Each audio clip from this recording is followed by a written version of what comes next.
If you've ever felt that online shopping has gotten a little stale, maybe more like a task than a treat, you are definitely not alone. The whole world of e-commerce is right on the edge of a huge shakeup, one that goes way beyond just clicking that add to cart button. So today, we're going to peek into the future and see what it actually looks like. Right, this is the big question. It's the one that keeps retail visionaries tossing and turning at night.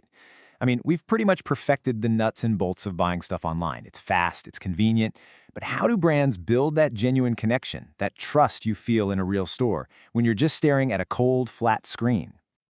So, to get a handle on what's coming down the pike, we're going to use a really cool metaphor, a story about 3 doors. Think of it this way. Each door swings open to a completely different version of what shopping could be. Ready? Let's walk through the first one. Okay, door number 1. This is one we all know. In fact, we've probably been through it thousands of times. This is the window. It's the classic e-commerce experience we use every single day. Just picture it. You're on a website, you're scrolling and scrolling through what feels like endless digital shelves. Then, like clockwork, a little chat box pops up in the corner, asking if you need help. That, right there, is the window of words. Look, it works, it's helpful, but at the end of the day, it's all based on text and pictures seen through the glass of a screen. And that's really the heart of it, isn't it? That little chat window used to feel innovative, but today, it's just expected. It's the bare minimum. It gets the job done, sure, but it also puts up this invisible wall between you and the brand. To really connect with people, companies have to do more. Which, you guessed it, brings us to door number 2, the mirror. And this is where things start to get really interesting. Way more personal, way more immediate, and a whole lot more human. Man, this quote just nails the feeling of this shift. We're moving away from just typing into a box and moving towards having a real, back-and-forth conversation. This is the moment where that digital experience starts to feel like a genuine, real-world interaction, building a kind of trust that simple text could never, ever achieve. So what's this actually look like? Well, it's live video commerce. Imagine you're online looking for a new jacket. With just one click, you're on a live video call with an actual employee in the store. They can hold it up, show you how the fabric moves, maybe put 2 different colors side by side, all while answering your questions face to face.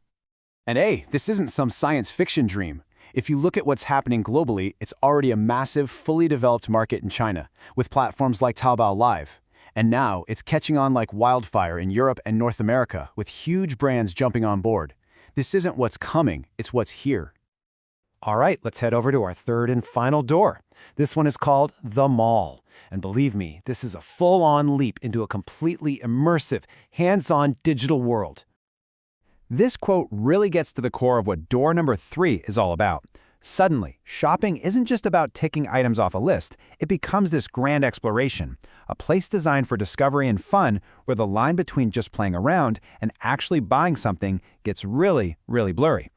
What we're talking about here are fully built virtual worlds. You could pop on a headset or just use your web browser and walk your own avatar through a shiny digital mall. You can go into different stores, pick up and examine products in 3D, and even link up with your friends.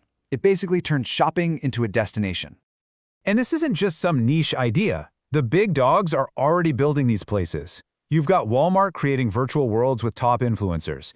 Bloomingdale's is launching entire 3D department stores. And you have these metaverse platforms like Zepeto that are already selling both digital and real-world stuff. That's a serious sign of where things are headed. Okay, so let's recap. We've seen 3 doors: the familiar window, the personal mirror, and the futuristic mall. But if you're a business trying to figure out what to do right now, which door is the actual next step you should take? So when you put these 2 futures side by side, the data points to a really clear winner for today. Live video commerce, that's door number 2, is the immediate next step.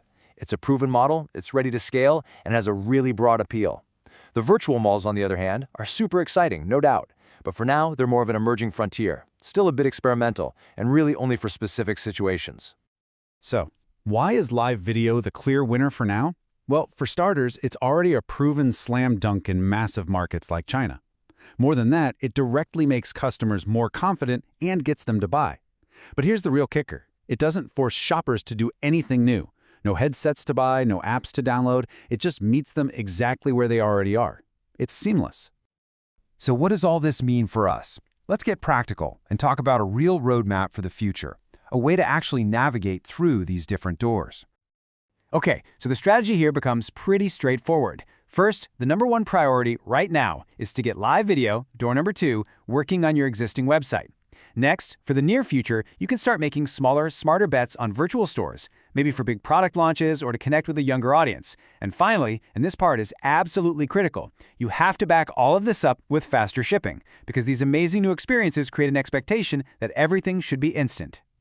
So, while live video is the clear next move, the dream of that virtual mall is a great reminder that there's always another door just over the horizon. The only constant in all of this is change. And you know, the most exciting ideas are often the ones we can't even see yet. Thanks for coming along on this little trip into the future.